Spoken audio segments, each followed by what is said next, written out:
So, we are talking about the effects of the population explosion. When population explode करती है और कर चुकी है दुनिया के बहुत से ममालिक में.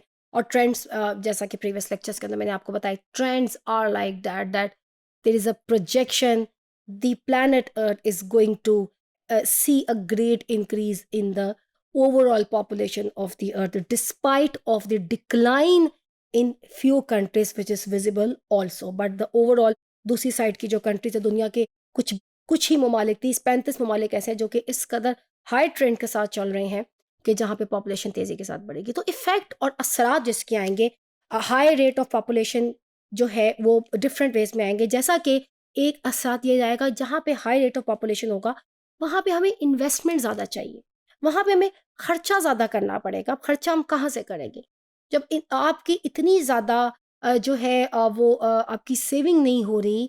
आप इतना ज़्यादा आपको स्पेंड करना है, आपको you have to give everything to your population. एक स्टेट की जिम्मेदारी है to give good education facilities, food, there should be no scarcity of food. Inflation आप देखें हमारे जैसे कंट्रीज़ के अंदर पॉपुलेशन इतनी ज़्यादा है कि कई दफ़ा इकोनॉमिक्स के अंदर एक हम टर्म यूज़ करते हैं डिमांड एंड सप्लाई की. जब डिमांड बहुत ज़्यादा होती है और हमारी प्रोडक्शन पीछे से अच्छी नहीं होती, हम चीज़ों को प्रोड्यूस ही नहीं कर पा रहे, तो डिमांड उतनी रहेगी, प्रोडक्शन कम रहेगी, तो उस चीज़ की कीमत बढ़ती है और हम पूरी तरह से इन्फ्लेशन का शिकार होते हैं. 7% तक माय डियर स्टूडेंट्स, दुनिया भर में कहा जाता है कि 7% तक अगर कहीं पे इन्फ्लेशन हो तो चले, ठीक है. लेकिन जैसे इन्फ्लेशन आपकी डबल फिगर में एंटर होती है वो बड़ा अलार्मिंग साइन है. जैसे 7-8-9 से जब 10 की तरफ जाए वो डबल फिगर में आ गई, 11-12.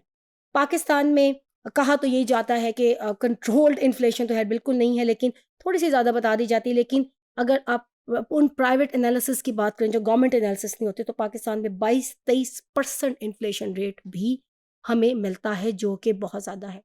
तो हाई रेट ऑफ पॉपुलेशन जो है ये रिक्वायर करेगी मोर इन्वेस्टमेंट. सो खास तौर पे in economically backward countries investment requirements are beyond its investing capacity. Investment हमें बहुत ज़्यादा चाहिए, इन्वेस्टिंग कैपेसिटी हमारी नहीं होती, जो कि बैकवर्ड कंट्रीज हैं. So a rapidly growing population increase the requirement of the demographic investment which at the same time ये रिड्यूस करती है capacity of the people to save. You can not save, you have nothing. So that is why हमारी उन issues पे हम spending नहीं कर सकते जहाँ पे हमें रिक्वायरमेंट होती है. So this create a serious imbalance between the investment requirements and the availability of the investable funds. So there is a balance out हो जाता है जो हमें इन्वेस्टमेंट की रिक्वायरमेंट्स है और जो हमारे पास अवेलेबिलिटी है, वो फंड्स हैं, वो रिसोर्सेज हैं, वो कुछ भी है. So therefore the volume of such investment it determined by the rate of the population growth in an economy.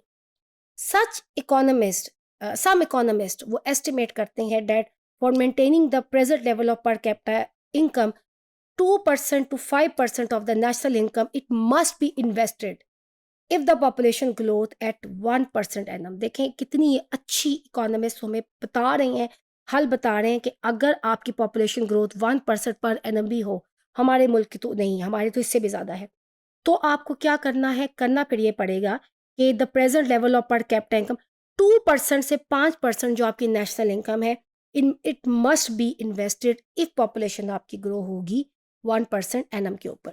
So in the under developed countries और सच कंट्रीज जहाँ पे ये हालात हैं, population is increasing at the rate of 2.5% annum and 5% to 12.5% of the national income. Hence the entire investment वो absorb करके जज्ब हो जाएगी by the demographic investment and nothing in less for the economic development. अब demographic investment क्या है? हम खुराक ही पूरी करते रहेंगे इतनी बड़ी आबादी की, हम उनकी बेसिक हेल्थ फैसिलिटीज़ ही पूरी करते रहेंगे, हम उनकी बेसिक एजुकेशन फैसिलिटीज़ पूरी करते रहेंगे, उससे ज़्यादा बेसिक से ज़्यादा हम आगे की बात नहीं करेंगे. हमारी बड़ी बड़ी इस तरह की कंट्रीज़ की जो बड़ी बड़ी इन्वेस्टर हैं वो यहीं पे एब्जॉर्ब हो जाएंगी और एक ओवरऑल जो कंट्री एक सर्टेन वे में जिस तरह से उसे इकोनॉमिकली ग्रो करना चाहिए, ऐसी कंट्रीज़ ग्रो नहीं करती. सो ये जो फैक्टर्स हैं they are mainly responsible such rise in the population, such huge population जो कि एब्जॉर्ब करती है सारे आपके रिसोर्सेज को. These are responsible for stagnation, stagnant हो जाएगी वहाँ पे इकोनॉमिस्ट और वहाँ पे ग्रो नहीं करेंगी.